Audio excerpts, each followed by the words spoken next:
Hey Final Fantasy fans, just want to give you a heads up that this episode will contain spoilers from Chapter 1 and only Chapter 1 of Final Fantasy VII Rebirth, aka the Nibelheim Demo, as well as a few small spoilers from Final Fantasy VII Ever Crisis and Remake, and one mention of Final Fantasy XVI.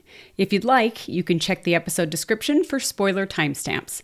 And with that, welcome to the show.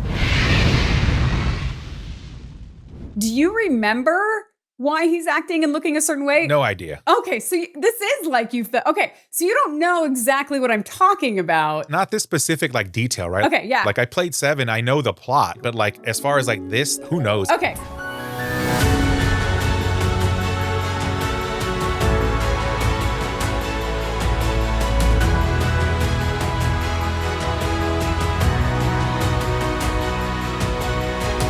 Hello, everyone. Welcome to the Final Fantasy Files, where we discuss all things Final Fantasy, from Cloud to Zack to Sephiroth.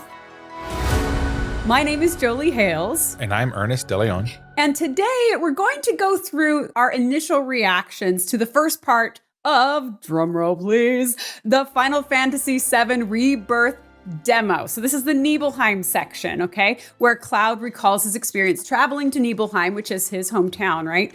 As part of Shinra's soldier organization, along with Sephiroth and 2 combat troopers. And I thought we would just freestyle this discussion by kind of going back and forth with our initial opinions, what we liked, what we didn't like. And I should say that while we will be spoiling scenes from the demo itself, I think we can avoid spoiling what we think is coming in the actual game based on our experiences with the original 7 and Crisis Core and even Ever Crisis, which I didn't even tell you this, Ernest. So side note, I just started playing Ever Crisis a few weeks ago because you know how I had sinus surgery and they made me lay in a bed for a few days and relax, which is super hard for me. So I needed something to do. I picked up Ever Crisis, the mobile game that's all about Final Fantasy VII kind of lore, and it has the 3 stories, and it has Crisis Core, an abridged Crisis Core, which I've already played the full version. It has an abridged 7 original, which I've already played the original version, obviously, a few times. And then it has a new story about kind of Sephiroth as a younger person, like a teenager, I think, called The First Soldier. Oh, so it's like young Sheldon, but Final Fantasy. So there's lore there that's been actually pretty interesting, though, of course, because I won't give them a single dime of my money. I can't level up fast enough to get through the story fast enough. But I will say, it's actually a surprisingly fun game, and it has even these sweet new cutscenes in it of Sephiroth as a teenager. I was actually quite impressed. I was even falling asleep playing it at one point, and then this cutscene popped up, and it woke me up. It was so rad.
He kind of already looks like a teenager. Yeah, I can see that. Maybe 21, 22. Like a younger. Well, none of these characters, right, look grown, except for Barrett. Barrett looks like a grown man, yeah. Barrett's the adult in the story. Yeah. Help me to understand this shit. Anyway, I wanted to just throw a shout out to Ever Crisis. If you can handle mobile games and you don't have gambling or bad financial decision-making part of your brain. So if you're not like 75% of America, you can play this game. Because the microtransactions are really expensive for very little. Like I was willing to pay like $20 for unlimited, stamina to be able to just constantly level up. But there is nothing like that. I mean, you can spend like $70 to get like a day, which to me is ridiculous. Yeah, that's why I don't do mobile games. Like I do a little bit of the Apple Arcade stuff because it's a subscription, right? Fantasian is really the one that I've played probably most. It's the original creators of Final Fantasy. Oh, okay. It's actually a really cool game. I haven't tried that, but I'm not an Apple person. Well, I was going to say, if you want to play it, you're going to need an Apple device. Yeah, it's not worth it. Sorry. Same thing I say to the microtransactions. But I mean, microtransactions aside, I'm having a lot of fun with it. I think it's actually really good. It's got amazing graphics. It seems to use the exact same graphics as Remake. Oh. And there's actually a crossover for Rebirth, the demo right now, and I'm playing that. So you basically play the demo, but on the mobile game. Oh, wow. And so it's really good. Way better than Brave Exvius, which I played for a year. Also didn't spend a dime on Brave Exvius. That's a mobile game. But actually, I tried to play Dissidia, which is a mobile Final Fantasy game, before Ever Crisis. And I downloaded it right after my surgery. And then when I opened it up the next day to play it, a menu popped up that said, "We are no longer supporting Dissidia and we're closing the game down in like 3 weeks." And I was like, oh, okay. Yeah, and that's going to be the fate of all of these because people don't want to pay this crap. Yeah, microtransactions hopefully are going away. Yeah, charge a fair amount for the actual game. And if you're going to release DLC for it, fine. People might pay for that, but this microtransaction thing's got to go. Yeah, and that's kind of what the first soldier story in Ever Crisis is. It's kind of like DLC for the Remake Rebirth story, which is what I like. But then there are those microtransactions you have to constantly avoid. But anyway, I just wanted to throw a plug in there because I am enjoying the game. I make sure to log in as I'm falling asleep pretty much every night and I'm having a good time. But we're not here to talk about Ever Crisis or any mobile game. We're here to talk about the Final Fantasy VII Rebirth Demo, which just came out and we both played it and had a good time. So we're just going to go kind of back and forth and talk about a thing that we liked, disliked, loved, whatever. So the first opinion that I have about Rebirth Demo is something that I loved. It's very simple, but I loved the intro menu because when you first log in to do this demo, there's that beautiful shot of Cloud and Sephiroth and Zack. And I'm actually a really big fan of Zack. So people who haven't played Crisis Core aren't super familiar with Zack's character, but they will be because it seems like he's going to be in Rebirth and probably whatever comes third, right, in the series. I love Zack because he's one of the few leading males who is this selfless optimist. Almost there, Cloud. We're almost there. Personality is very enthusiastic without being like a total cheeseball. You'll charge the front gate and... And?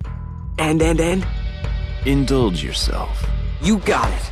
That's what I do best. And he's actually heroic. Like he'll put his life on the line to save other people. And he seems to have good judgment. So all qualities that I like. You can see my little Zack figurine here. That's Crisis Core Zack. Darn proud. I got my shelves up since some of the last videos. Like, so we're progressing, right? Yep. We're advancing in life. But anyway, so I love that opening menu because that screen just tells me that Zack really is going to be a prominent part of this game, for which I am really excited. And I'm really hoping they do him justice in both his personality and his voice acting. And so far, it looks like they're going to get the personality right. So I'm keeping my fingers crossed on the voice acting. And I just look forward to seeing more of Zack in Rebirth. So that's the first thing that I enjoyed. And it was definitely a love. I loved it. Awesome. Yeah. That actually leads me to my first point.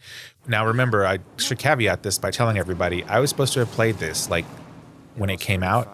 And I actually played it last night. The demo. The demo. Yeah. And we should also mention, for those who have been following our other videos and discussions, that you finished playing Remake for the first time like a couple months ago. Right. So that's even fresh. That's even fresh for me. Yeah, I got it when it first came out, and I just, for some reason, could not get into it. And I tried, and I didn't get very far.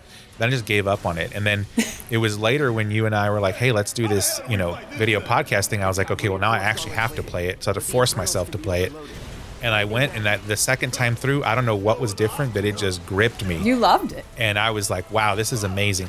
So I actually played this demo last night, all of it. So memory's pretty fresh. And so that leads into kind of my first point here, which was that I don't know if it was just me, but the graphics in this one seemed better than Remake. Yeah. Like, I'm not saying there's a huge difference, but to me it seemed obvious. Like, these are more polished, they're better and more refined this time around. Gotcha. Yeah, I think there's definitely an argument to be made. I think I played Remake on the previous PlayStation. Oh, the PS4? Yeah. Yeah. And maybe that makes sense. Maybe it's that Remake was made for the PS4. I wonder, yeah. Whereas this one is made for the PS5. I don't know. I think we're at the point now where a lot of the current gen titles are starting to drop support for the previous gen. Oh. But I'm also seeing on top of that some of the first titles that are coming out digital only. So that's an interesting progression. There's a lot of those and a lot of cross-platforming too, because I think companies are trying to open up to the widest audience possible, because if they're going to be doing these AAA games, which it sounds like companies like Square Enix are going to try to focus more on, they've got to reach as many people as humanly possible in order to make a profit on those AAA games that are so expensive to make. So yeah, it seems like this one was natively made for PS5 because the graphics are good. Yeah, it looked beautiful. A Mako Spring. It's beautiful. So another thing that I liked was actually pretty simple, but it was Cloud's new ability to jump and climb. Yeah. That wasn't in Remake, right? I don't think it was, but the minute it was telling me to go do this, I was like, okay, I know that you all own Tomb Raider. Right. I know that. So somebody from the Tomb Raider team ended up on this team, and that's how we ended up with that. But it makes sense, because if there's going to be a lot more like kind of not open world, but like map type of walking around, it makes sense that you would have to interact with your terrain a lot more. So it was fun seeing him interact with his environment. But to be honest with you, I was so used to not being able to jump at all that at one point I even walked all the way around a room to access a treasure chest, just sitting behind a fence, not realizing until afterwards that I could just jump the fence. Yeah, I still hadn't realized that. And when I was running by, I looked for a way to get to it and I didn't see it. And I was like, well, I'm in a hurry to finish this demo tonight, so I'll come back later. Got to get the demo done so I can talk about it in a few hours. It probably is the same one now that we think about it. It's probably the same exact one. Yeah. I'm okay with the jumping around stuff. Like, I've played the Tomb Raider games. I love those games. I got nothing against Tomb Raider, so I'm not going to complain about that. But the one thing that I disliked that this reminded me of was pushing those stupid air purifiers around. That was so, this is a thing. Like, I get it, right? You make this game and you spent all this time and money, and like, you want the players to get an extended experience, right? As long of an experience as you can. Right. And like some diverse play, right? Like pull something, push something. Yeah. What doesn't help is when there are mechanics in the game that are purposely meant to slow you down. Oh. Like, you're trying to go at a certain pace, right? And well, you were in a hurry. This is an action combat game, right? This is about going fast. And then here I am pushing this giant thing around trying to suck up this dirty air. And I'm like, look, there are people who love vacuuming at home. I get it, right? It did feel like vacuuming, like where the cable gets stuck. But it felt like I was doing a chore. Yeah, it did. It totally did. Right? And it was annoying. And so, like, this is one of those things where it's like, okay, I understand what you're trying to do here. This was probably not the best way to accomplish that.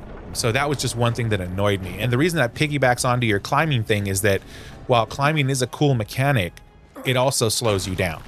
Yes. Right? As opposed to just like walking through corridors and paths and all that kind of stuff. So, like, on the one hand, I appreciate it in a certain way, but in another way, like, anytime a game tries to slow me down, it annoys me. Do you think it annoyed you even more because you were in such a hurry to get the demo done? Oh, absolutely. I would be lying if I told you that it had nothing to do with it. Of course it did. I was trying to finish it in one night. And I know I had read online that if you ran through it, you could get it done in 30 minutes.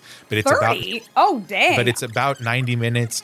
But if you really wanted to explore every little crevice, which is what I usually do when I play RPGs, especially Final Fantasies, then it could take like 2.5 hours or 2 hours. That's what it took me. Like, I went to every corner and it took like 2.5 hours, but it wasn't, there wasn't really much of a payoff for going to every corner. So I don't recommend it. That's the problem, right? I would rather them have me do a fetch quest for a key to open that door than to be pushing that stupid vacuum cleaner around.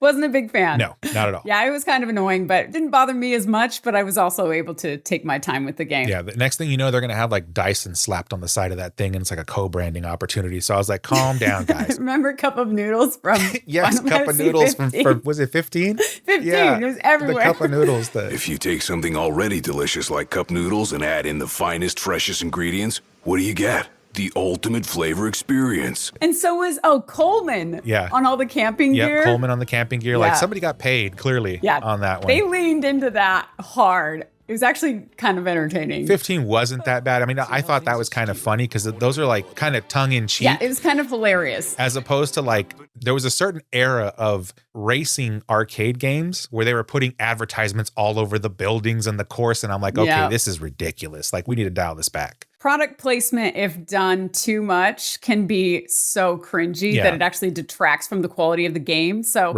you have to balance as a developer whether it's worth it to put something like that in a game, because you will lose people's favorability, but you'll be paid by the sponsor. So it's a balancing act, right? For sure. So another thing that I wanted to call out, this is something that I loved, and this is a big thing that I loved about the Nibelheim demo. So I love Cloud's demeanor on the mission with Sephiroth. This is one of my favorites too. Is this one of yours? Yes. Okay, cool. So the way that Cloud reacted, the way he expressed himself, the way he moved. Now he was fangirling. He's like hard. He was. Did you see his facial expressions?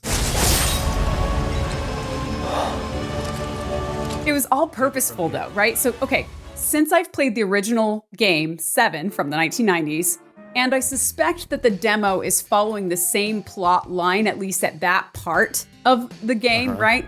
I'm not going to spoil what I think will be coming in Rebirth, you know, for those who haven't actually played 7, the newer generations.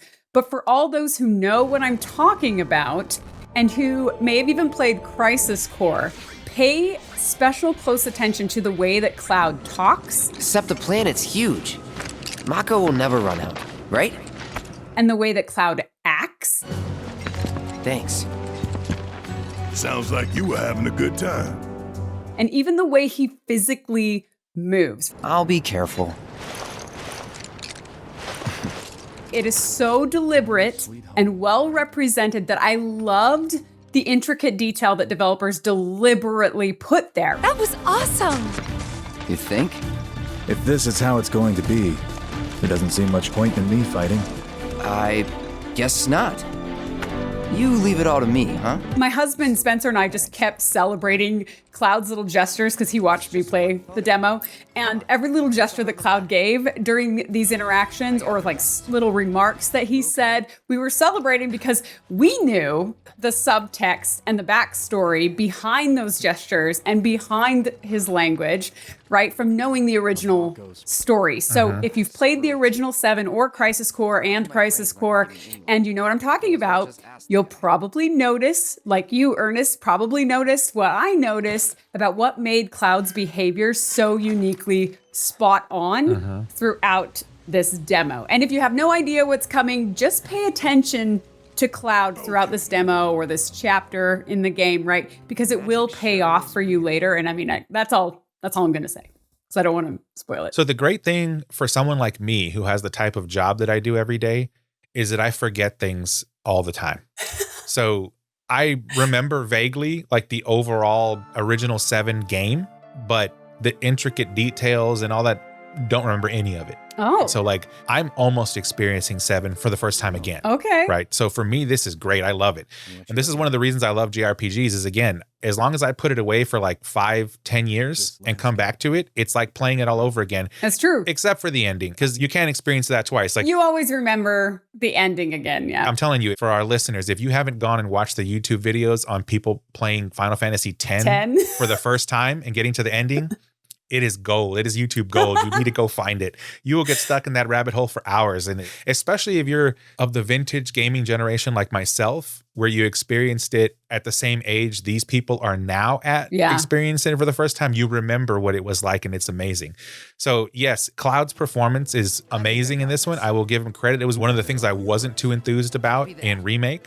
It's much better now. There's much better range on the character and the voice acting. right? So like my point was actually about the voice acting, but it all ties together, like his mannerisms, just like the faces he makes when he's looking at Sephiroth. It's that meme, like, find you someone who looks at such and such like someone looks at such and such. It's so good. I loved it. It was great. Okay, so that does make me ask though. So Ernest, so I'm alluding to the significance based on story of why Cloud is looking and acting a certain way. Do you remember why he's acting and looking a certain way? No idea. Okay, so this is like okay, so you don't know exactly what I'm talking about. Not this specific like detail, right? Okay, yeah. Like I played 7, I know the plot, but like as far as like this, who knows? Okay. For me, it was just like, hey, he actually is expanding his character. Like Okay. the last one, he was just like this kind of goth angst teenager, and now he's expanding. And obviously part of it is because this was before. Yeah. You're kind of looking back in time, and so he was still a young, impressionable man, or whatever the case is.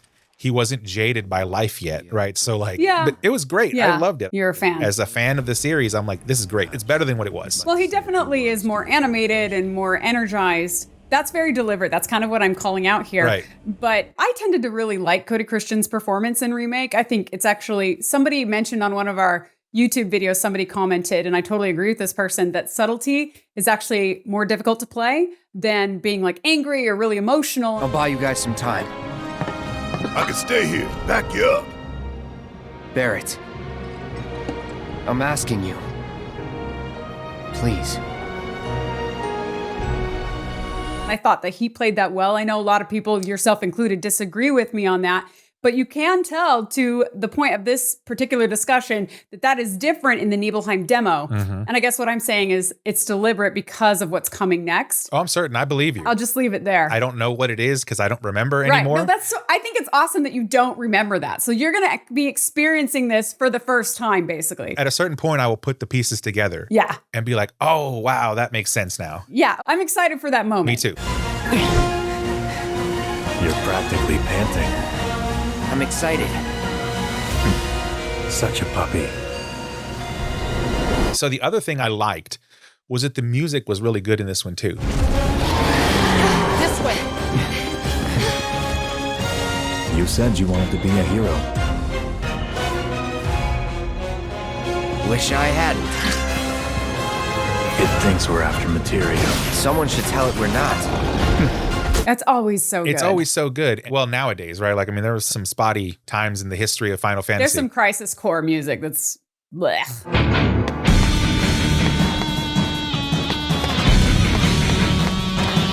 This one was like really good. And so like that tells me that they put a lot of effort and just obviously they put a lot of money into this. Like, Yes. But it's more than that, because you can dump a ton of money into any project, and that doesn't mean that it's going to come out right. That is going to be good. I mean, look at Michael Bay. Look at Michael Bay. Look at almost any government-run project. Right. Right. You can dump a ton of money into something, Amen. and what you get out of it is a lump of coal. But that's a different discussion. Like, this is like, it's a combination of money, but also the individuals, the developers, the story writers, the voice actors, the musicians. Like, everybody put a piece of their soul into this. Totally. And it comes across just in the demo. I can't even imagine Yes. like the full game itself. Exploring the world. But from what I saw in the demo, with the little bit that was there of the music, they did an excellent job. I agree with you. Some of the tracks seem to be exactly the same tracks as from Remake.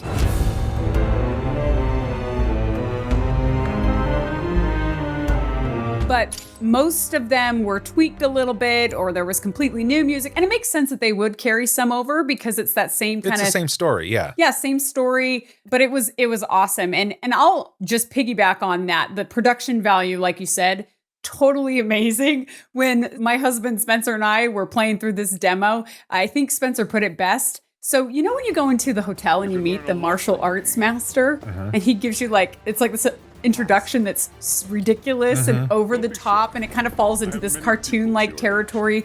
But the production value, as Spencer put it, of that sequence of shots and that greeting moment alone was more expensive probably to make than some of the entire games that Spencer has played. Yeah, it was like they were shooting a movie. Right. Like they were getting different angles and like Yeah. getting close-ups of the old dude's muscles, and like, Yeah. and I'm sitting here like, wow, this is It's so intense. I agree. That scene was hilarious. And the thing that just, maybe it was just me, but it fell short, is like when that whole series played out and then it was over and you were able to talk to him, I was so wishing that there was a chance to fight him, like right then and there. Oh, interesting. Because he kept running his mouth, and I was like, I'm going to knock the smile off his face. Well, there might be something. I bet he comes into play. I'm sure in the game, but it was like in the demo, I was like, I kept pushing the triangle like over and over, trying to, because I was thinking like, okay, maybe I got to talk to him like 3 or 4 times, and then he'll say like, do you want to spar or something? And no, it just like circled back around the dialogue, and I was a little bit like depressed after that because I wanted to fight him. I don't know why. I'd be interested to see how one of Shinra's finest fights. I do have something that I hated. At least you have something. Hate. You got to have something. Just one. Remember, on this show, we're fair and balanced, okay? So we try to be fair and balanced. There. Exactly. And honest, too. Yep. So even if the fans disagree, we will give our honest opinions. So the thing that I hated, which isn't going to be a shock to anybody who's been kind of following along with us, is right from the beginning, the demo breaks one of my cardinal rules, which is to never allow adults to voice children characters. Gonna be here a while? Then come play with us. What are you thinking? It's so... I didn't even notice that. I'm glad you did. I'm glad you did because I didn't. It is a pound of broccoli in somebody's teeth. It's so distracting. I'm Sephiroth! Unless you're making like a cheesy like kids cartoon or something like that, then maybe you can justify it, you know? But whenever you're making like a video game and you don't want to take people out of it, I don't know. Whenever I hear fake kid voices in a Final Fantasy, I just want to rip my ears off. You know, I cannot handle it. It is the worst. Teach us how to blitz! She looked so happy the day her dress arrived. She really loved you. I can imagine that that's hard. Like on the one hand, I'm sure there are many children out there who can do voice acting, but on the other hand, it's like the proportion of them to adults who can do it is probably small. So like that is true. So, okay, I get why they do it, right? Trying to find is probably very hard, but you know, I agree with you. Like if I had noticed that, I hate it. Yes, I would have been like, that's a little bit creepy. Well, okay. To your point, you know, being somebody who worked in Hollywood for a little while, I will say, yes, it's harder to find and cast good child actors. It's also harder to direct child actors. They're very receptive, but they usually can't deliver as good of a performance as like an adult can. Yeah, for anyone who's had a kid. Right, You get it, right? Yeah. Like trying to get them to do anything. They're just more distractible, trying to get them like in the right place. And then number 3, there's all these labor laws that mean that you can only have them like in the studio for a designated certain amount of hours. Yeah. And you have to have a studio teacher that you have to pay along with them if it's during like a school time, which it usually is. So there's a huge list of reasons to avoid that from a pragmatic perspective. But the result of using just like a 40-year-old woman to voice like a child, like, oh, there's a ball over there. it's like so stupid to me. Like, listen, AI is going to solve all of this. Well, something needs to, because I hate it. And it was so much. Like right when you enter Nibelheim and you like start running around and experimenting with like your jumping and stuff, like there's all these children just not voiced by children. Wednesday Soldier wins again!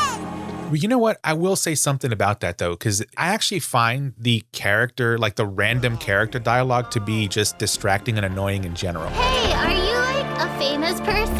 And that's probably because I came from the old RPG where like there were no voices, it was just text. And so you had to walk up to somebody and actually engage with them. Yeah. And I realized that like in a realistic setting, if you're walking through some public place, there are going to be people talking, right? I get it. Yeah. But for some reason, especially in these Final Fantasy games, the more recent ones like 16 and 7 Remake and Rebirth, it's kind of annoying. Like you're walking by, and then the other thing that maybe it's just me is I feel like the direction from which the voices are coming like changes sometimes doesn't align with my movement.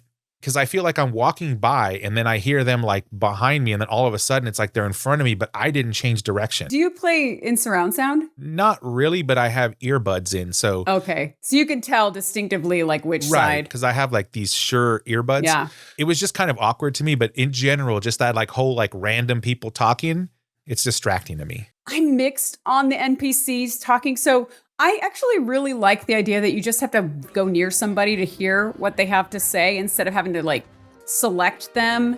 So I kind of like the atmosphere of being able to hear them as you just walk by. At the same time, though, I will say that the acting in the NPCs is not good. It's fine. I'm sorry, he's gone. remember, I'm a total critic of performances because that's the world I come from. So that's not ideal, but I didn't mind them talking as I walked by, but I can see how it would be distracting, especially if you're focused on a certain emotion or a certain mission. But I will say one thing I loved about the NPCs in Rebirth's demo, and this is a carryover from Remake, is just the huge number of NPCs that are everywhere. There's a ton of them, yeah. Yeah, so if you go back and you play Final Fantasy VII, the original, if you go into any location, really, even, quote, busy locations, you'd only see maybe 1 or 2 people here or there walking around, and it doesn't feel like those areas are very full in the original game because there's no NPCs. And there's obviously technological challenges for putting NPCs in with where we were in gaming technology back then, so it makes sense that there aren't a lot. But the consequence is that they feel very empty. Whereas conversely, in Remake, the plate falling on Sector 7 feels like this huge amount of destruction because we had gotten used to seeing NPCs all over the place in that area, right? So we could visualize just how many of these lives were affected. And so it was so much more effective, right? And the same thing happens in this Rebirth demo. So we see NPCs all over the place, even if the kids are being voiced by adult actors. I think it's better than not having any kids at all. So that when Nibelheim burns, we know that means that people are losing their homes, people are losing their lives because we saw those people, right? We can feel the magnitude so much more of what's happening. So in Remake and Rebirth, it's this big emotional advantage that these towns feel like bustling towns instead of like these ghost town vibes that you got in the original 7. No, absolutely. Something's been off ever since he came back from the reactor. Too much exposure to Mako? So one of the things I had pointed out that was like a like for me was when I walked into Nibelheim for the first time, yes, it reminded me of Nibelheim from 7, but more so it reminded me of Narsh from Final Fantasy VI. Oh. When you first walk in there. And granted, that's a pixel version, right? And so like when I walked in, I was like, oh, wow. I felt like I walked right into Narsh. Now, granted, it's snowing when you first walk into it in 6, so that's like a different climate or whatever, but it just like, it felt the same. And I was like, wow, this is great. And then one of the things that kept recurring to me in this demo was Tomb Raider, because I think they borrow from each other. They're in the same studio, but on the most recent Tomb Raider that I played, part of the opening of that is a massive like fire and flood scene with a bunch of jumping around from like wall to try to survive this thing. So it's almost like Tomb Raider plus Final Fantasy VII like melded together.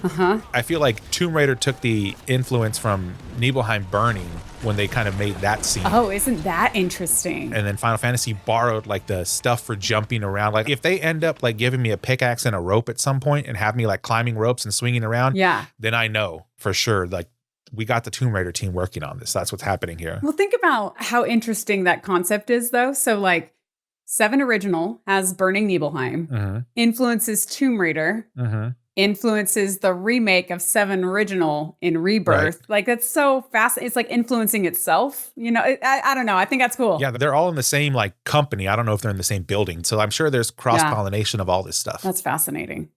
I have to ask you a question about something I liked. Did you play the piano? I didn't even know you could. What? Where was this piano?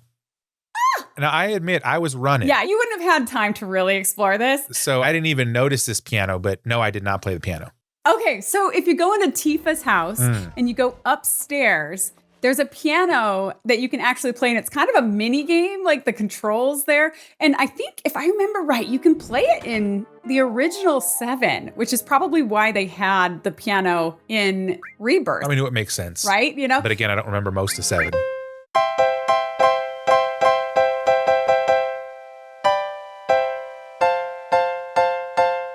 You're going to be used to it eventually because it sounds like pianos are going to be all over Rebirth in random locations. Ah, so it's like the orchestrion. And you can play them all. Yeah, like the orchestrion, right? Or the jukebox in Remake. Exactly. So I played the piano and I thought that was really cool that you can play the piano and see Cloud like tickling the ivories, right? But I'll be honest, I found playing the piano more difficult in the game than playing the actual piano in real life. Like, I mean, I would imagine so, right? Like, it was hard. So, okay, so I'm like super familiar with all of the music in like every Final Fantasy. I listen to it constantly on a loop while I'm working, right? So I know all the songs. So as somebody even who's very familiar with Tifa's theme, that's the song they actually challenge you to play in this piano playing moment in the demo.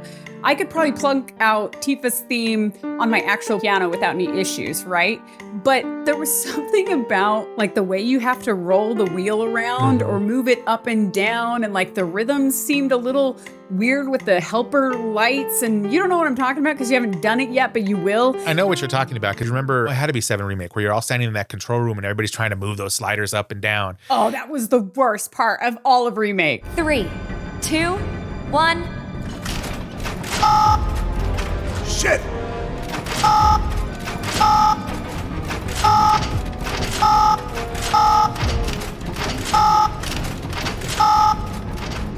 This is exactly what I was talking about putting crap in there to slow you down that just annoys the living daylights out of me. But the piano, I think, is optional, so that's at least nice, yeah, right? but Whereas those levers in Remake, those were like, you wanted to punch people. Yeah. I mean, I think some of it was extra, but it was like, even if you got it right, I don't know if they just wanted you to hear the dialogue or what. I think I should lead after all.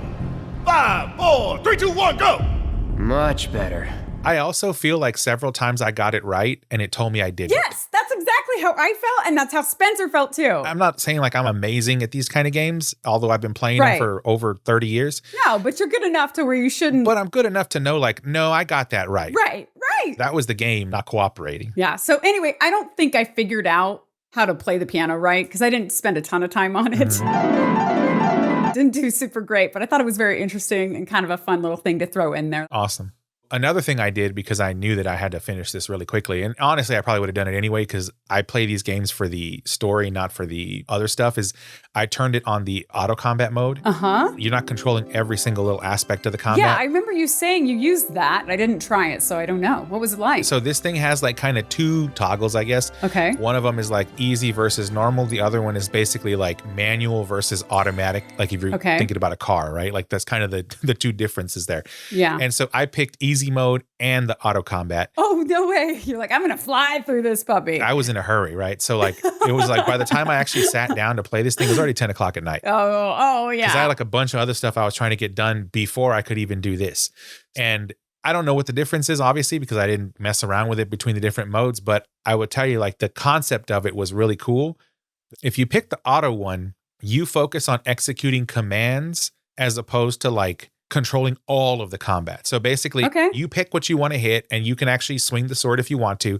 But like what you're focusing on is you're watching ATB gauges and limit break gauges and casting spells. And so like you're focusing on the commands as opposed to the combat. So like the physical attack is kind of just happening on its own. Sort of, yeah. And so I actually preferred that because I'm an old school JRPGer. And so for me, like the strategy is not around the combat itself. It's around all the stuff you put around it. So into it, yeah. Whether you're debuffing, buffing, assessing, matching magic against the weaknesses of the monsters, like that is where I find the fun in the game. Yeah. Whereas somebody else might be like, no, I just want to hit the thing. Okay. So that's fine. Right. I really enjoyed the way you could pick what combat you wanted, whether you wanted to be the action oriented or the strategy oriented. That's cool. Okay, I think I did normal mode, full controls, and I liked the combat. I also like that they have those options for people who want to get through the game and just see the story like you, because there are a lot of classic turn-based ATB type RPG players out there. I'm one and of so them. this gives them more options. Yeah. So that's great. As far as like when I had full controls, I liked it, but I will say I did absolutely terrible during the boss fight, like the worst. I was so bad. Oh, what was that thing? I never found that flow. You're talking about the mana thing, right? The big bug thing that like you fight with Sephiroth. Oh, yeah. You know what I'm To talking me, about? it looked like a behemoth. It was kind of behemoth-esque, but It was not a behemoth, but it was a little bit like it. it was like a bug Yeah. behemoth. The Mana Guardian, I think is what it was That called. thing, yeah. So I sucked. Like I didn't die, but they were also very forgiving, right? Of people being crappy at the combat because I should have died so many times. Like I was so bad. I just never found that flow because I couldn't really understand the synergizing with Sephiroth and like when and how to use this weapon. Oh, yeah. That was one of my favorite things. That's because of the modes I picked, right? But like, Okay, yeah. But yeah. It looked awesome. Oh, yeah. So like with action combat in general, like the thing that becomes, at least for me, the most challenging is charged attacks and AoEs, right? Because I'm one of those that if I'm going to do action combat, I want to be up against the thing. Yes. Like I want to be smelling it. while I fight it. And that thing was like flying around, climbing on the ceiling. And that's the problem. Like it's moving, it's charging, it's got AoE. Like you're just I like, didn't know exactly what to do with it. yeah. And then it tells you like, whenever you see this, like you need to take cover. And I'm like, I don't want to take cover. I just want to hit this thing. And so like, it's just a complete different thing. It's a different beast, you know? And like, did you ever play the Yuffie DLC? No, I still need to. Yeah, so the Yuffie DLC has a synergize command kind of thing where you synergize with the other character and you guys can fight together. And in that DLC, it made a lot of sense to me how to operate that and how to make it work. And then it was cool. And some of it was hilarious because it was like this crazy, like jumping up and anyway, it made more sense in that one, how to utilize it. It didn't translate as smoothly to me in that particular fight, synergizing with Sephiroth. Like it was slightly different. I couldn't really figure it out. We need to work together. I'm sure I'll figure it out and it'll make more sense when I play the full game, but it was a sloppy fight for me. Damn it! Not again! Get it together. But I will say Sephiroth looked friggin' rad. Like the way that he fights, Oh yeah. I think is awesome. And he has like all of the strongest materia and like Yes, as a matter of fact, in one of the early parts of the demo, there's a scene where like they like kind of zoom in on his face and he's kind of turning his face like that. And like you see like every pore on his nose and on his face. And I was like, wow, these artists like went all out on this game. Oh, it's visually just amazing. And like the settings, right? Like when you're up high on the cliffs and you're seeing like the ocean out beyond and like the sun, and they always ace that with Final Fantasy. They put a lot of work into this thing. The designers are always good. Like you never hear anybody complain like, oh, that was kind of ugly. You know, like even 13, which a lot of people hated, they could not say that that was ugly because it was beautiful. Yeah, it wasn't ugly. It was just, It just had it's the chair. it looked good. Yeah. It had other issues. Yeah, so I will also say that Sephiroth, and this is just 7 as a whole, the whole idea of Sephiroth being a good guy gone bad is super interesting, right? I think that's another thing about just Final Fantasy VII's world in general. So 7 has the most iconic characters. You love Cloud, you love Tifa, you love Sephiroth, you love Aerith. Like these characters are truly iconic. The Buster Sword is iconic. I love Zack. Like people see Final Fantasy VII characters and you just like instantly connect with them. And that's something that this really has going for it in Rebirth.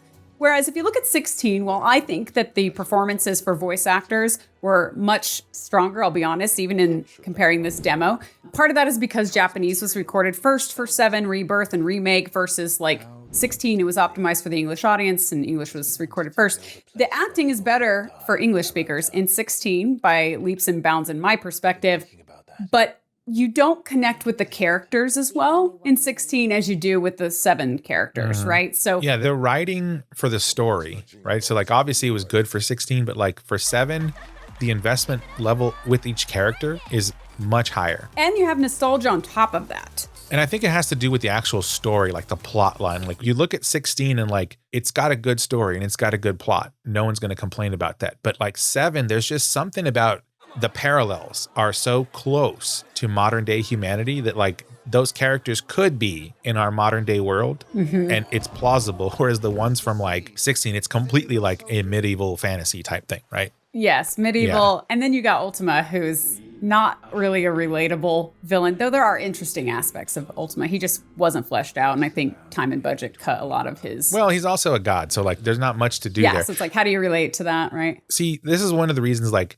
Arden in 15 and Sephiroth, like the similarities are there, right? Like Yeah, like the good guy gone bad kind of theming. And that to me is always the hardest villain to write. Well, it makes sense because both of those characters, they're good guys who got screwed. And that's what kind of triggered them to go bad. It's not like they made a deliberate choice to take a bad route. Well, they kind of do. But No, they do. And like you feel sympathy for their cause, but then you can't feel sympathy so much that it justifies their actions afterwards. But it's a multi-level kind of emotional experience. That's what I mean with the writers, right? So like think about Breaking Bad. Breaking Bad is exactly that scenario. Yep. Right? You start off with a good guy who turns bad, but at a certain point, like you're cheering the bad guy on.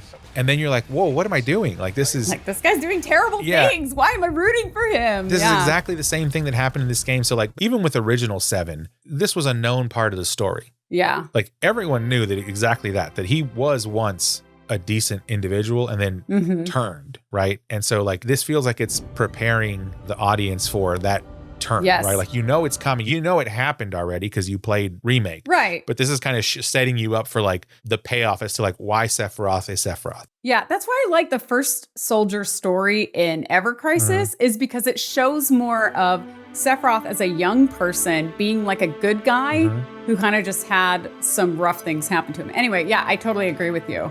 So continuing on the topic of Sephiroth, right? Because obviously that's a major theme in this chapter of the story, right? Yes. The acting with Sephiroth was phenomenal. A mother named Genova. She died shortly after I was born. Everything from like just his movement, the way he walked, the way he fought. Yeah, they got the character very right. He moved like a ninja. Like Yeah. it was a blur. And Cloud was even like surprised that he could move like that.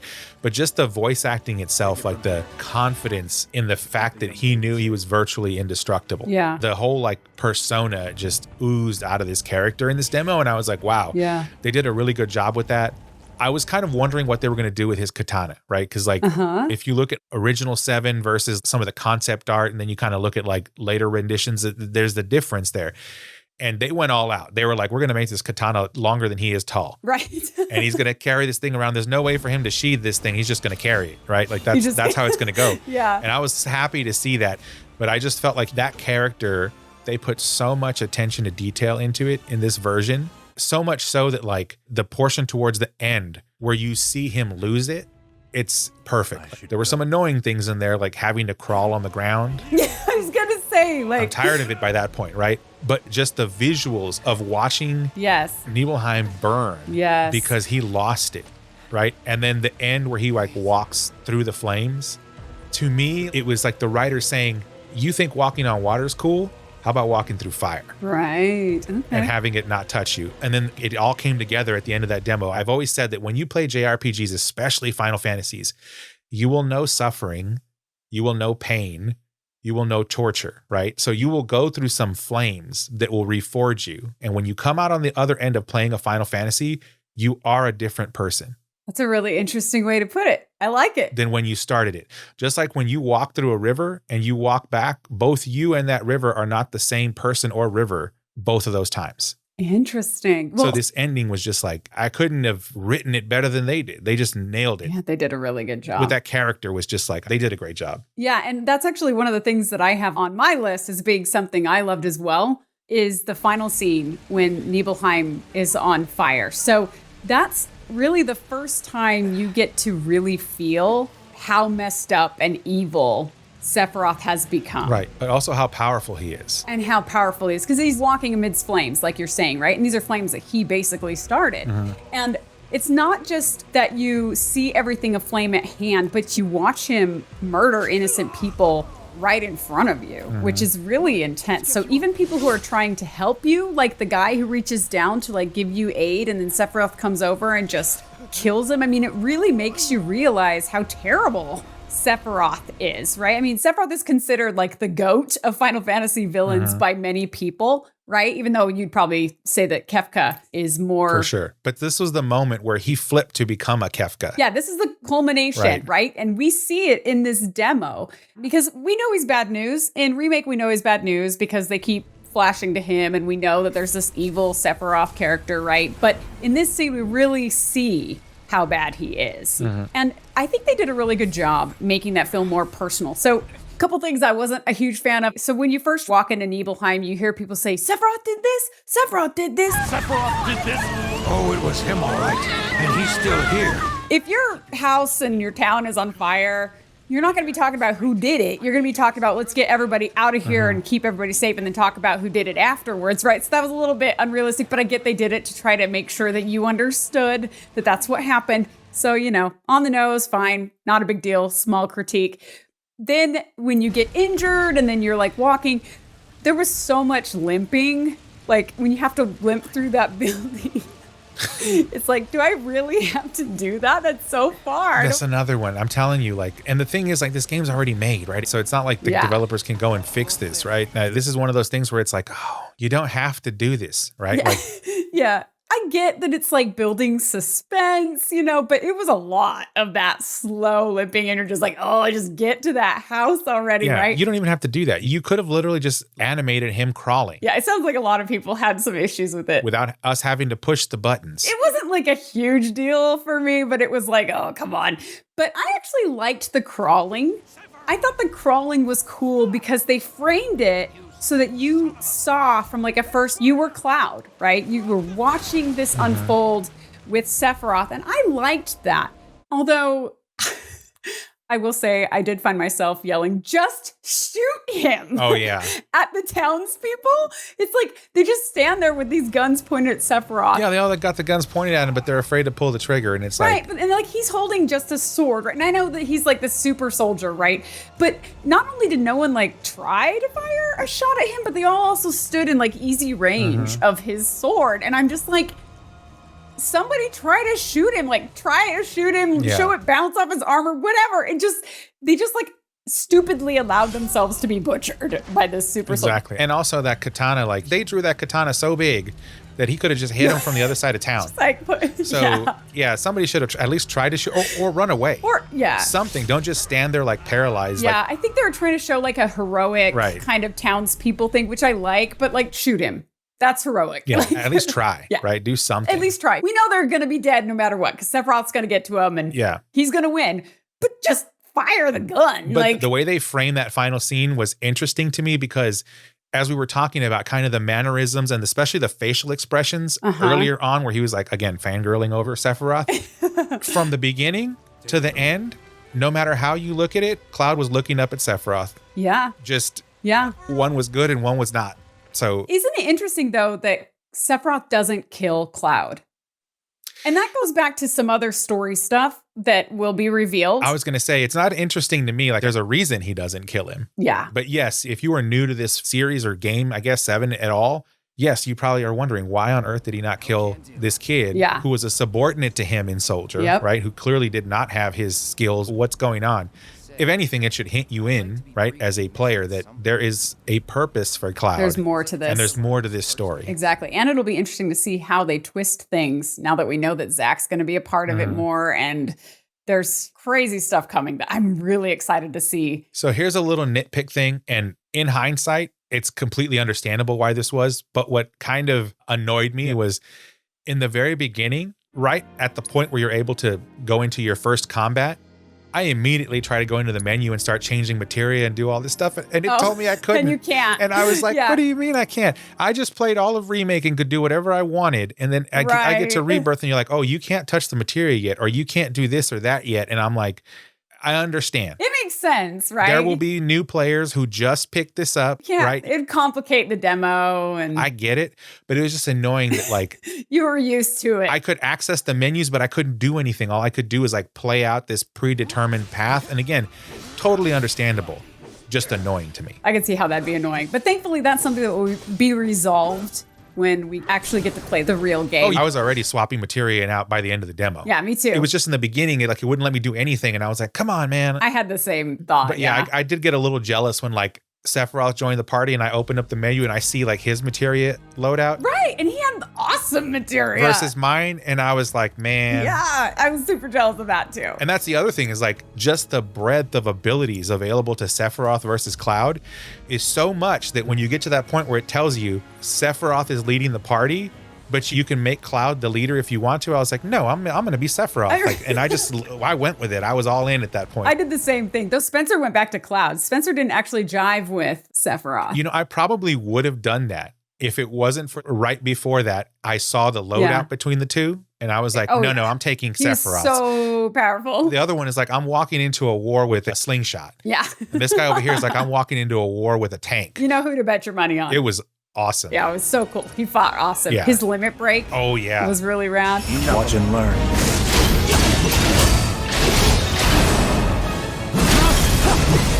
Even like his special abilities, like his ATB abilities, were awesome. Clouds are cool, like the triple slash and the whatever the other one's called. The Braver. They're okay, but like Sephiroth just, I think that's something that will be unique and great about at least this game in the series is being able to play as Sephiroth. Yep. And then, of course, you know what's going to happen, right? Now, this is just a prediction. I could be completely wrong here. You're going to play so much as Sephiroth in this game that you're going to get used to all this power and all this capability. And then at the end, they're going to rip it all away from you because this is Final Fantasy. That's what's going to happen. I'm already preparing myself for it mentally and emotionally. Oh, it's so true. Even in Ever Crisis, right? Yeah. Like my go-to A team is Cloud, Zack, and Sephiroth, and it's going to happen there as well. That's what's going to happen. They're going to get you so invested in not just the character, not just his like story and his emotion, but the power and the speed and the capability. Yep. And then they're just going to claw it all away from you and laugh at you. I know. That's Final Fantasy. Perhaps you'd like to say a few words to your sword first? Okay, so another thing that I really liked in the demo was the bridge collapsing scene.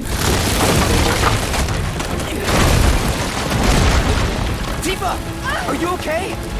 Not really. I thought it was a good step up actually from the original scene in that the bridge collapsed, and that happens in the original game.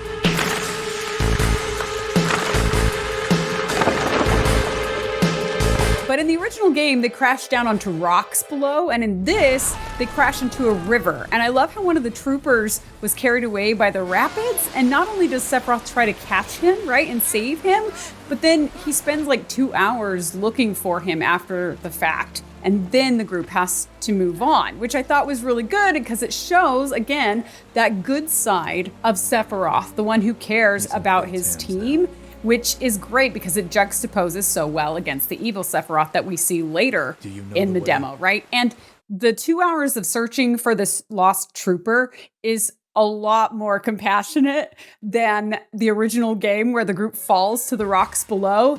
And then they realize that one of the members of their party is missing. And Sephiroth literally says, quote, "It may sound cruel, but we have no time to search for him." And then they walk away.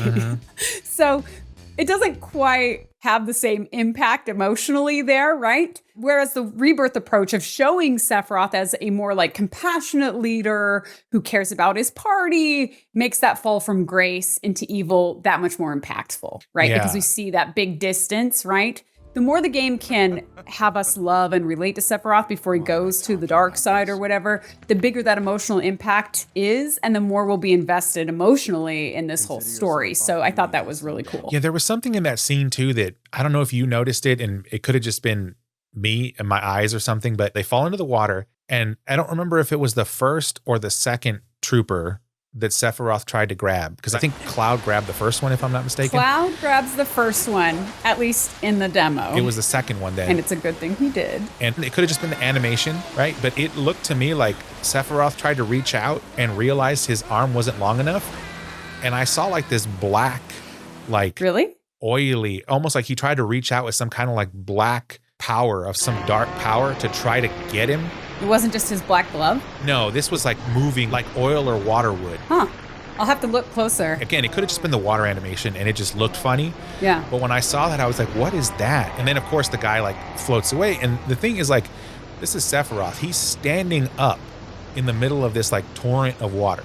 Everyone else is just like being taken away. He's literally just standing there in the middle of it like nothing.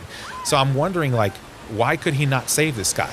The water can't even move him. That's how powerful he is. But yet he couldn't grab this guy. Like, what happened here? And then, of course, I saw that like weird animation. But I was like, that just seems odd, right? I'm sure when I'm doing B-roll for this episode, I can take a frame-by-frame Yeah. look. I'll have to see. I don't know. You tell me if you see that. It happens pretty fast, so He's clearly powerful enough to do whatever he wants. Why couldn't he save that guy? I wonder. So going back to Sephiroth, but the double helix was one of my favorite parts of this demo. The double helix? Yeah, so that's the special ability where Cloud and Sephiroth team up. Oh, yeah, the synergized kind of thing. Yeah, so the thing is actually called the double helix. Okay. And like if you watch the animation, Yeah, that looks so cool. it's exactly that. It's like they're two swords and they're doing like a DNA like. That was insane. Every time I did it, I was like, wow, this is amazing. And every time, Sephiroth's like, follow my lead with me. Yeah, and it makes you feel like a team. Yeah. Because you're actually triggering something that makes the team do something, right? It does. It feels like a team effort. It does. And so like that double helix was phenomenal. Like yeah, I agree with you. the damage it does is like ridiculous. The damage was like extreme. I mean, most of it's Sephiroth, obviously, but it's just like, Right. again, as a non-action combat person, Yeah. I like that. I thought it was really good. And the last thing I'll say that kind of caught my attention in all of this, right, is like you have this double helix. It's almost like a father with like a son that's trying to train them how to fight. Oh, it totally feels like that. He'll like do something and he's like, you take it from here. Yep. He's building Cloud up. Which is another great thing for a good leader. For what we know will be the ultimate teardown. Yeah, that is cool. Watching Sephiroth build this guy Cloud up to the heights that he's going to build him, to then tear him down, to rebuild him in his image is just like, I couldn't have imagined a better way to write this than the way they did it. Yeah. It's just amazing. I agree. I thought that was way cool. Nice work. I have another thing that I loved that is totally inconsequential. Like Oscar the Squire? Yeah, basically. And this is a carryover from Remake. I loved the physics engine. Physics engine. Okay. So you can chop and you can kick all kinds of like barrels. Oh, yeah. And debris everywhere you go. And it's ridiculously enjoyable to me. So it's totally realistic in like the way that the items and the debris and stuff bounce around in space. But it's also completely unrealistic in how they never affect the characters interacting with them. Like Cloud can plow through picnic tables, benches. Nothing happens to him, yeah. You know, barrels. Nothing happens to him, but like those things go flying. But they look awesome. I don't know. I thought they do. It actually reminds me a lot of like one of my favorite things about 7 Remake was obviously when I was playing as Cloud, you know, I'd go through and I'd smash all the little Shinra boxes to get the potions and stuff. But when you get to do it as Barrett, and they've got them all lined up on the walls. That was a whole nother level of like just stress release. Like you were, It is. That's a great way to put it. Barrett's way of doing it is just like superb compared to anybody else's. I loved Cloud's though too. Like chopping tables with the Buster Sword. His is great. But like Barrett was just like, the way he was just like annihilating entire shelves worth of this stuff was just like on another level. Right. Yeah. So I loved the physics engine. I had way more fun than I should have with the physics engine. And probably part of the reason it took me 2.5 hours to do the demos because I had too much fun with them. Yeah, you were beating everything up. Yeah. Yeah. So the last thing I have was actually the snippet of the trailer at the end. Oh, yeah. The trailer was just like, it's giving you a little bit of a glimpse into what the future of this, like the full title holds, which is great. But the cast of characters I saw in there was just like ones that I was excited. Right. People you recognize and remember. I recognize them all from the original game, but I don't remember exactly who they are. Locations too. And so like, I can't wait to actually get into the rest of the game and like re-experience this or experience their new telling of it, I guess. Yeah. But it was just like watching all these very familiar characters, with the exception of like the one that just, I think everyone just knew if you played at all was Kate Sith, right? Right. Seeing him there, I was like, oh man, this is going to get good. Are you ready to rumble? Kate Sith has always been one of my favorite characters. Oh, see, I'm worried about Kate Sith. I think I'll like him, or Cat Sith. I can't remember. They keep going back and forth on like how to pronounce his name or whatever, but I don't know. It's like the cheesy Japanese, like crazy character. You should get yourself a reading. I'm on the fence. I'm not. That's why I love him. Well, do you remember the origin? Like, do you remember much about his background, Kate Sith or Cat Sith or whatever? I don't remember anymore. Okay, see, I remember it, and the background is actually really interesting. I just love the character. I don't know why. Okay, so there's some story stuff behind him that I'm interested in seeing that I think is really cool. I'm going to be honest, too. I'm a little bit... I feel like Rebirth might be, like, super fun, but also kind of goofy. Oh, yeah. Is it you, or is it the pooch? I'm just messing with you. That there is our man. But I'm hoping it'll be goofy in a good way. So, okay. I think that's actually the juxtaposition, or that's the balance for like, to me, like if they did that, it's the balance for like the Sephiroth side, right? So it could be done well. Right. You have like this heavy, dark thing and you need something to counterbalance that. Otherwise, you're going to walk out just like depressed from this thing, right? Right. And like there's some cool story stuff. Like we should learn about Barrett and Marlene's backstory in Rebirth. Vincent should show up in Rebirth, and we should learn about his backstory, which I actually know pretty well because he's all over Dirge of Cerberus, which is kind of a crappy game, but I've at least watched all the cutscenes in that. So there's some interesting stuff. I'm a little bit worried about the Golden Saucer. I know a lot of people are really excited for the Golden Saucer. Don Corneo. Yeah, I mean, there's some things that I think will be cool, but the reason I say I'm going to withhold judgment and I'm a little concerned is because one of the things I did not like the most about original 7 was all the mini games, because mini games in the middle of games like Final Fantasies, to me, they're frustrating because you don't have enough time to learn how to master the controls, and they just feel a little off. Like the Fort Condor thing, I never got into it in the original game. I know some people did. I tried it in Yuffie's thing, and I just didn't love it. Like, it's just not my thing. So I'm hoping they do the mini games where they're like easy enough that they don't just like piss me off. But then there's other weird mini games, like when you go into the fishing village in original, do you remember, like they actually make a mini game out of you find like a girl on the beach who is like drowned or something, and you give her CPR, and the CPR is a mini game. And it's a little bit like, is this really a thing that you're doing in 7 original? Like, how are they going to handle that? Because that should be in Rebirth too. So I'm interested to see how that happens. Yeah. That said, I'm really excited to see all these different locations that we've seen. I thought that the Rebirth demo was really fun, really entertaining. I think we're going to love this game. I'm sure there'll be things that will annoy me, but that's how no game is perfect. So I'm kind of excited to see what annoys me too. Like, it's weird. The trailer that you're talking about, didn't that have the singer in the background? It's about saving the world. Japan always does these game trailers where they put like a singer in the background. I don't love that most of the time. That singer is supposed to be Aerith. So there's like a moment in the Golden Saucer where like Aerith gets up on a stage and does some acting scene in the original game. It looks like they're going to have her actually sing. And the song sounds fine. It doesn't really match her speaking voice to me. So it's going to be kind of weird that she's like this singer, but I'm just vomiting my like initial thoughts here. I can't wait. Like, I'm going into this like without any kind of preconception about what they're going to deliver. Now, hey, that could go the wrong way. I could come out of this thing saying, what did you do? Right. I don't think you will though. I think you're going to love it. But just based on the demo. Yeah, the demo was great. I think they did all right. The one thing I would love to see, it's been more prevalent in more of the modern Final Fantasy games, especially the MMOs, is like there is a character who's like a gambling character. It's like a boom bust character. Oh, okay. Like either they roll dice or they play cards. And I love those kind of characters because it's like the payoff for when it hits is insane. Are you a betting man in real life? I'm a betting man. I always hedge my bets, but I am a betting man. Oh. I'm hoping they give at least a little bit of that into Rebirth.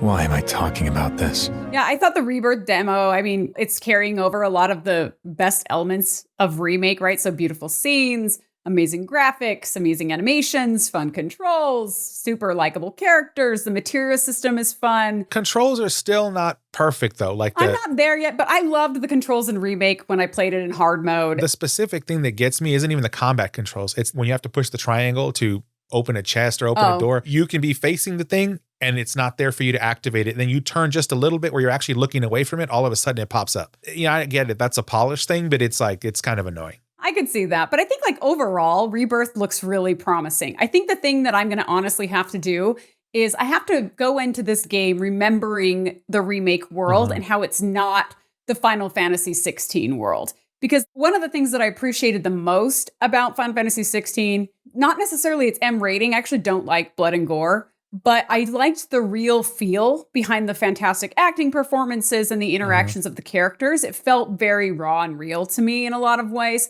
Whereas Remake and Rebirth are more cartoonish. And I don't think that's necessarily a bad thing. But since I appreciated that so much about 16 not being cartoonish, I think if we go into this Rebirth game expecting more of that cartoonish tone, that we will enjoy it a lot more. I will enjoy it a lot more. Yeah, I liked it. And I think I mentioned to you, like, my favorite part of 7 Remake was the end when I got to Shinra HQ. That building just did it for me. I don't know why. Yeah. I love that building. I was exploring the whole thing. And if anyone from Square is listening, I would pay for a DLC where all you did was explore that building and you could go into every room and yeah, you can fight people, and like just being able to go through the entire building would be amazing. Well, and that's so funny because like I've never heard anybody be like the best part of Remake is the Shinra building. Shinra HQ. Like I can't remember what I was doing, but I was like, I don't know, cleaning my kitchen or something. And I started getting text messages, this is for our listeners and viewers. Started getting text messages from Ernest about, oh my gosh, this building in the Remake. And I was like, the building? What are you talking about? It was just like, it was like a pseudo futuristic steampunk, almost like Cyberpunk 2077 without the cyberpunk part of it in a building. I just love that you love the building. And I walked in and I was like, man, this is my kind of place. I would hang out here and I would just sit in one of the couches in the lobby and work from there. Like, I like that place. But like, how many people like go into this game and come out and they're like, that game was awesome. Did you see that building? I had to be the only one. I mean, I'm not going to lie. It was a cool building. Welcome to the Shinra building, our humble home. Oh, I did want to ask you super quick. Did you know what the name of Cloud's motorcycle is? Oh, I don't. It's Fenrir. That makes a lot of sense. Isn't that crazy? The dog. So I know you're a Fenrir fan, so I had to mention that. Oh, yeah.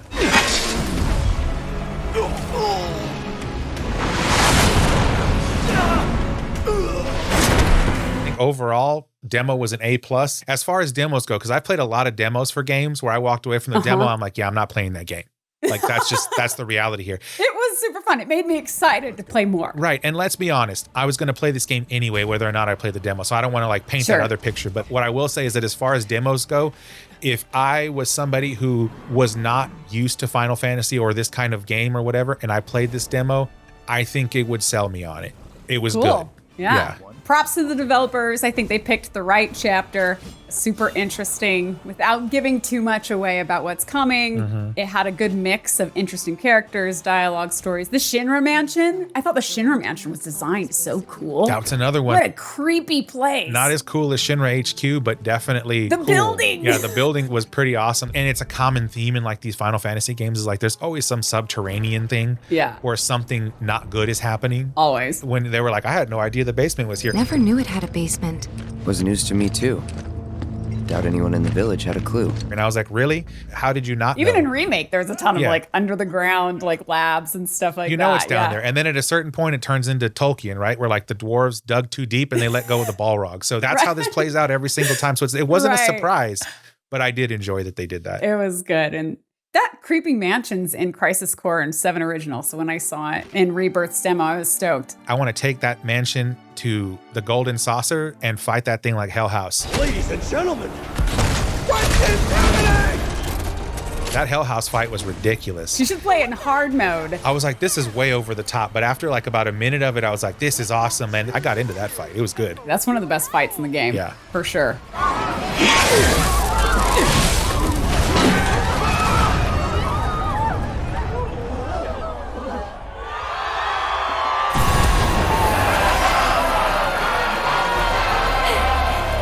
Well, that's going to do it for this episode of the Final Fantasy Files. We can be found anywhere you get your podcasts, and you can see the video version on either Spotify or YouTube, and you can also follow us on our new dedicated YouTube channel, Final Fantasy Files, where we have a lot of extra content popping up all the time, and we'll interact with you with your comments. If you have questions or anything, feel free to drop those there, and we'll obviously be diving into Rebirth more in depth in upcoming days, since it is around the corner for us. That's right. And if you are into the more short form content, because I know a lot of our viewers are, we are also on TikTok, Instagram, and Threads. So please leave us comments everywhere, YouTube, Instagram, TikTok, wherever you can find us. We also have a Reddit, a subreddit, I should say. But I don't think we've ever done anything on that, have we? We haven't done anything on it, but it's there. So like if people start engaging. So if somebody starts talking, we'll engage. Yeah, we'll kind of go from there. So so it exists. We're kind of all over the place now. Still getting this ball rolling. Yeah, YouTube is the area I think where we put the most effort, visibility. So we'll see your comments and your likes there. And we have gotten some really good comments lately. Yeah, and as long as the comments are like respectful, we don't care if they completely disagree. Oh yeah, half of this is speculation anyway. It's okay to be proven wrong if the result is better than what we had thought. Oh, for sure. But the other way is not so good. Well, that's what happened with Kihel Leviathan's theory. Like, I didn't even think about that till you brought it up, Ernest. And then afterwards, I was like, oh my gosh. Yeah, there's so many signs that she's at least related to Leviathan, if not Leviathan herself. Yeah, if we don't get the payoff on that one, I'm going to be a little bit disappointed at this point. Oh, it'll be there. If you freeze frame the Rising Tides trailer, you can see that the villagers are wearing the same clothes that Kihel wears. So I think that's like her long lost home. Anyway, it's going to be crazy. That would make sense. And then like, the river with the lanterns on it that Dion and Kihel are talking about. It's so representative of the icon of light and the icon of water because it's like lanterns on river, right? There's so much that I didn't see until you mentioned it. And the wording, the light takes you where you need to go or shows you where you need to go or whatever. Yeah. It's almost like inferring that somehow Dion is going to help her make the transition. Yes. So I don't know. Again, complete speculation. Oh, no, we're going to see Kihel. I'm convinced. I just hope we see Terrence too. And ideally we'd see Dion still alive, but I don't think that's going to happen. Oh, he's a dragoon. Come on, he has to survive it, right? Like, I don't know. It's hopeful, but we'll see. We'll see. Anyway, with that, walk tall, my friends. And may the flames of the Phoenix ever consume Nibelheim in your tortured little hearts. The tortured little heart.